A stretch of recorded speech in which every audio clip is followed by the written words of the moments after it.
మహాగణాధిపతయే నమ.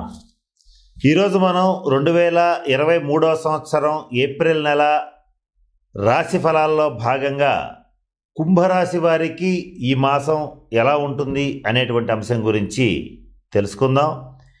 ఇది తెలుసుకోబోయే ముందు కుంభరాశి అనగానే ధనిష్ట నక్షత్రం 3-4 పాదాలు, శతభిష నక్షత్రం 1, 2, 3, 4 పాదాలు, పూర్వభద్ర నక్షత్రం 1, 2, 3 పాదాల వరకు ఉన్నటువంటి దాన్ని మనం కుంభరాశి కింద పరిగణిస్తాం. ఈ మాసం ప్రధాన గ్రహగతుల్ని గనక కాస్త పరిశీలిస్తే ఏలినాటి శని సంచారం జరుగుతోంది. కుంభంలో శని తన స్వక్షేత్రంలో మూల త్రికోణంలో జన్మరాశిలో శని సంచారం అనేటువంటిది జరుగుతోంది. ఇది గతంలో మొదలైంది, జనవరి నుంచే మొదలైంది, ఇప్పుడు కూడా అక్కడే ఉంటుంది. ఇంకా 2.5 సంవత్సరాల పాటు కుంభంలోనే శని సంచరించడం అనేటువంటిది జరుగుతుంది. ఇక ఈ శని సంచార రీత్యా కుంభరాశి వారికి ముఖ్యంగా ఈ మాసంలో కుజశనుల కాంబినేషన్ రీత్యా ఒక ముఖ్యమైన విషయం చెప్పాలి. అదేమిటంటే ఈ మాసం కుంభరాశి వారు ఎవరైతే ఉంటారో వారు నియమిత ఆహార విహార నియమాలని పాటిస్తూ ప్రతిరోజు యోగా, మెడిటేషన్, ధ్యానం వంటివి చేస్తూ ఉండాలి. ఒకవేళ చేయకపోతే ఏమవుతుందంటే శరీరానికి ఒక రకమైనటువంటి అలసత్వం, అలసట ఏర్పడుతుంది. ఇలా జరిగినప్పుడు మన దైనందిన వ్యవహారాల్లో చేసేటువంటి వృత్తి, ఉద్యోగ, వ్యాపార విషయాల్లో కొంత వెనుకబడటం, వాటిలో అభివృద్ధి కొంత కుంటుపడటం అనేటువంటిది జరుగుతుంది. అలా జరగకుండా ఉండాలంటే ప్రతిరోజు నియమిత వ్యాయామం చేయటం అనేటువంటిది కుంభరాశి వారికి ముఖ్యంగా చెప్పదగిన సూచన. ఒకవేళ భారీ స్థాయిలో వ్యాయామాలు చేయలేము అని అనుకున్న వాళ్ళు ఎవరన్నా ఉంటే యోగా, మెడిటేషన్, ధ్యానం ఇట్లాంటివి చేసుకుంటే చక్కటి శుభ ఫలితాలు ఉంటాయి. ఈ మాసం ప్రత్యేకత ఏంటంటే కుంభరాశి వారికి రవి ఏప్రిల్ 14వ తారీఖు నుంచి 3వ స్థానంలో మేషరాశిలో ప్రవేశించి ఉచ్చస్థితిలో దాదాపుగా మే 14వ తారీఖు వరకు అక్కడే ఉండి సంచరించడం జరుగుతోంది. ఇక్కడ ఈ రవి తృతీయ స్థానంలో ఉంటూ కుంభరాశి వారికి అత్యంత శుభ ఫలితాలను ఇస్తున్నాడు. అయితే ఈ మేషరాశిలో ఉన్నటువంటి రవి యొక్క సంపూర్ణ శుభ ఫలితాలు పొందాలన్నా, అలాగే ఈ రవి ఇచ్చేటువంటి సువర్ణయోగం అంటే బంగారాన్ని శాసించేటువంటి, ప్రపంచాన్ని శాసించేటువంటి బంగారాన్ని పొందాలన్నా, చక్కటి ఆరోగ్యవంతమైన శరీరాన్ని పొందాలన్నా దానికి కారకుడు రవి అవుతాడు. అయితే ఆరోగ్యం భాస్కరాది ఇచ్చేది అంటారు. ఆరోగ్యానికి కారకుడు రవి అనేటువంటి విషయం అందరికీ తెలుసు. మరి బంగారానికి, ఐశ్వర్యానికి కారకుడు ఎట్లా అవుతున్నాడంటే జ్యోతిష్ శాస్త్ర రీత్యా, కొన్ని మతాల రీత్యా బంగారం అనేటువంటి లోహానికి కారకుడు గురువు అవుతాడు. కొన్ని మతాల రీత్యా రవి సువర్ణ కారకుడు అవుతాడు. కనుక ఈ రవిగ్రహ అనుగ్రహం ఉండేటట్లయితే ఇటు ఆరోగ్యాన్ని, ఐశ్వర్యాన్ని సొంతం చేసుకోవచ్చు. ఇక్కడ మనం కాస్త గమనిస్తే ఏప్రిల్ 15వ తారీఖు నుంచి దాదాపు మే 15వ తారీఖు వరకు నెల రోజుల పాటు మేషరాశిలో ఉచ్చస్థితిలో ఈ రవిగ్రహ సంచారం జరుగుతుంది. ఈ సమయంలో రవి ప్రచండంగా ఉచ్చస్థితిలో ఉంటూ చక్కటి శుభ ఫలితాలని కుంభరాశి వారికి ఇవ్వబోతున్నాడు. కనుక ఈ మాసం మొత్తం కుంభరాశి వారు ఆదిత్య హృదయ పారాయణ చెయ్యండి, అలాగే సూర్య నమస్కారాలు చెయ్యండి. సరే, ఇవి రెండు చెయ్యలేని వాళ్ళు ఎవరన్నా ఉంటే కనీసం ఈ మాసంలో సూర్య దేవాలయాన్ని ఒక్కసారైనా సందర్శించండి. ఇక అది కూడా కుదరని వాళ్ళు ఎవరన్నా ఉంటే ప్రతి నిత్యం ఈ మాసం రోజుల పాటు నియమబద్ధంగా ఉదయం లేవగానే సూర్యుడికి ఒక నమస్కారం చెయ్యండి. ఓం సూర్యాయ నమః అంటూ ఒక్క నమస్కారం చెయ్యండి. ఇలా చేస్తే ఏం జరుగుతుంది? ఆరోగ్యం భాస్కరాది చేతని అన్న పెద్దలే ఇంకొక మాట కూడా చెప్పారు. నమస్కార ప్రియో భాస్కర, అభిషేక ప్రియో శివ. అంటే శివుడికి అభిషేకం చేస్తే ఇష్టం, అలంకార ప్రియో విష్ణు, విష్ణువుకి అలంకారం చేస్తే ఇష్టం. అలాగే సూర్యుడికి నమస్కారం చేస్తే చాలా ఇష్టం కనుక సూర్యుడికి నమస్కరించేటట్లయితే మనం కోరుకున్నటువంటి ఆరోగ్యాన్ని, ఐశ్వర్యాన్ని ఆయన ఇవ్వగలుగుతాడు, ఇస్తాడు. ఇచ్చినటువంటి దాంతో చక్కటి శుభ ఫలితాలని పొందగలుగుతారు. జీవన కార్యక్రమాలని చాలా సునాయాసంగా నడపగలుగుతారు. కారణం ఇక్కడ నేను ఇందాక చెప్పినట్లుగా జన్మశని సంచారం వల్ల అప్పుడప్పుడు కించిత్ అనారోగ్య సమస్యలు వస్తాయి.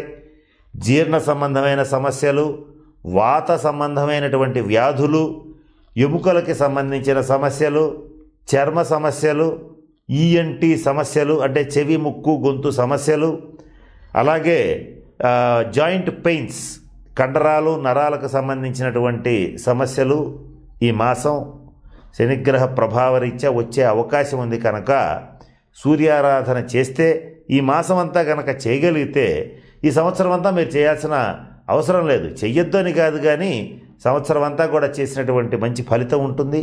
కనుక కుంభరాశి వారందరూ ఈ మంచి సమయాన్ని పెట్టుకొని చక్కటి ఆరోగ్యాన్ని, ఐశ్వర్యాన్ని పొందాలని కోరుకుంటూ ఈ పరిహారాన్ని ఇవ్వడం జరుగుతోంది. ఇక ద్వితీయ స్థానంలో గురుడు ఆర్థికపరమైనటువంటి అంశాల్లో చాలా బాగున్నాడు. అయితే ఆయన 15వ తారీఖున ఈ మీనరాశి తన స్వక్షేత్రాన్ని వదిలిపెట్టి మేషరాశిలో ప్రవేశించి సంచరించడం జరుగుతుంది. అప్పటి నుంచి కొద్దిగా ఆర్థికపరమైనటువంటి అంశాల్లో ఆదాయం ఎక్కువగా ఉన్నా కూడా కొన్ని చోట్ల వెతుక్కోవాల్సిన పరిస్థితి వస్తుంది. ఆర్థికంగా అన్నీ ఉన్న కుంభరాశి వారికైనా సరే కొంత ఫైనాన్షియల్గా టైట్ ఏర్పడుతుంది. ఈ టైట్ వచ్చినప్పుడు కొంత ఆందోళన అనేటువంటిది కలుగుతుంది. ఇక దాని నుంచి బయటపడటానికి కుంభరాశి వారు శివారాధన చెయ్యండి. కుంభరాశి వారికి అదృష్టాన్ని ఇచ్చేటువంటి దేవుడు శివుడు. దర్శించవలసినటువంటి ఆలయం శివాలయం. కనుక సోమవారం నాడు కానీ శనివారం నాడు కానీ రుద్రాభిషేకం జరిపించుకునేటట్లయితే చక్కటి ఐశ్వర్యం లభిస్తుంది.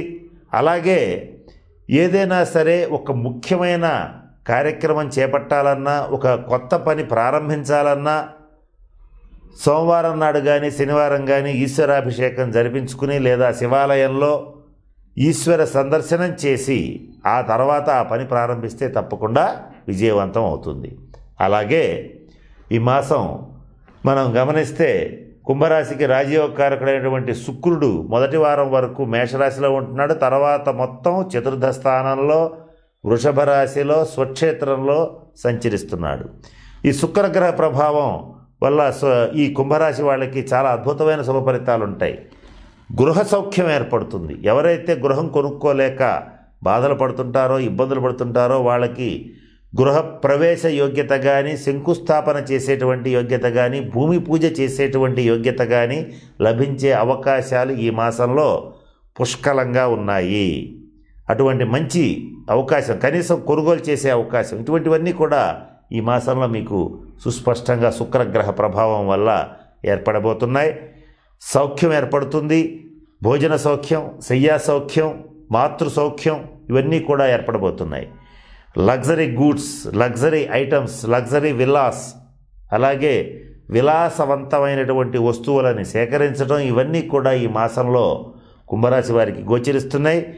ఈ విషయంలో ఇందాక నేను చెప్పినటువంటి యోగ్యత విషయంలో కుంభరాశి పురుషుల కన్నా స్త్రీలకి అత్యంత శుభ ఫలితాలు ఉంటాయి. అంటే నేను చెప్పినటువంటి లగ్జరీ గూడ్స్, లగ్జరీ విల్లాస్, గృహసౌఖ్యం ఇవన్నీ కూడా కుంభరాశి స్త్రీలకి ప్రముఖంగా రాబోతున్నాయి. కనుక ఈ సమయంలో మీరు ఆ పనులు చేసేటట్లయితే చక్కటి శుభ ఫలితాలని పొందగలుగుతారు. పంచమ స్థానంలో మిథునంలో కుజగ్రహ సంచారం అనేటువంటిది జరుగుతోంది. ఈ కుజుడు మిథున రాశిలో ప్రవేశించి సంచరించడం వల్ల అప్పుడప్పుడు సంతానపరమైనటువంటి అంశాల్లో భేదాభిప్రాయాలు వస్తాయి. సంతానానికి మీకు మధ్య ఉన్నటువంటి కమ్యూనికేషన్ గ్యాప్ అనేటువంటిది కొంచెం పెరిగే అవకాశం ఉంటుంది. కనుక దాన్ని మీరు ప్రయత్నపూర్వకంగా మీరు దాన్ని అధిగమించవలసినటువంటి పరిస్థితులు ఉన్నాయి. అటువంటి ఇబ్బందులు వచ్చినప్పుడు ఆంజనేయ స్వామి వారిని మంగళవారం నాడు సందర్శించండి. మంగళవారం నాడు ఉపవాసం ఉండండి.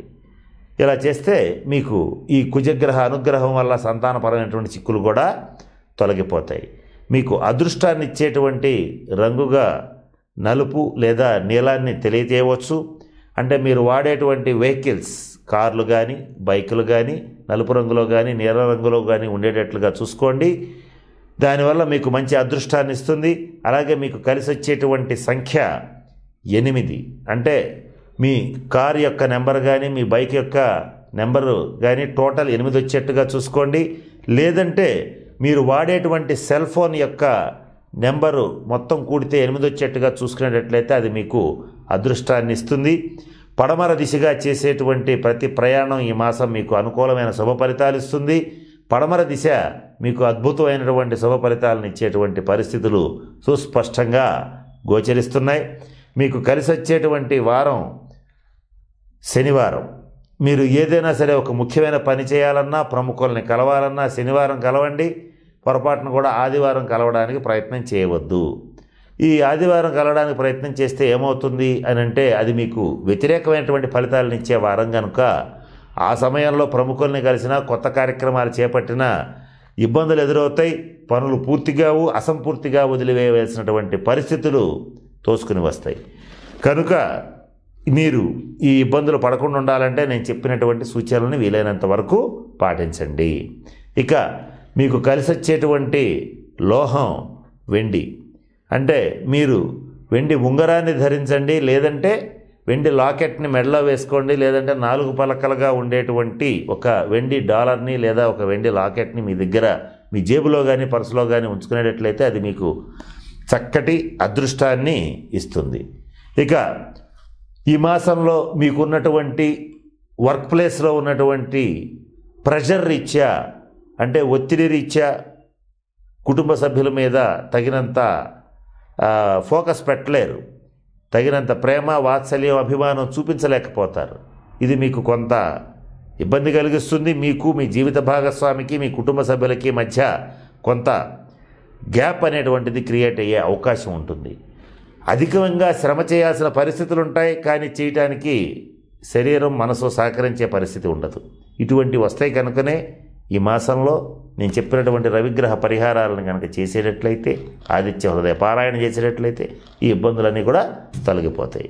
కనుక కుంభరాశి వారు నేను చెప్పినటువంటి అన్ని అంశాలని దృష్టిలో పెట్టుకుని నేను చెప్పిన పరిహారాలు పాటించి చక్కగా అష్టైశ్వర్యాలతో చక్కటి ఆరోగ్యంతో మంచి జీవన విధానాన్ని కొనసాగిస్తూ ఉండాలని మనస్ఫూర్తిగా పరమేశ్వరుణ్ణి ప్రార్థిస్తూ కోరుకుంటూ సెలవు తీసుకుంటున్నాను.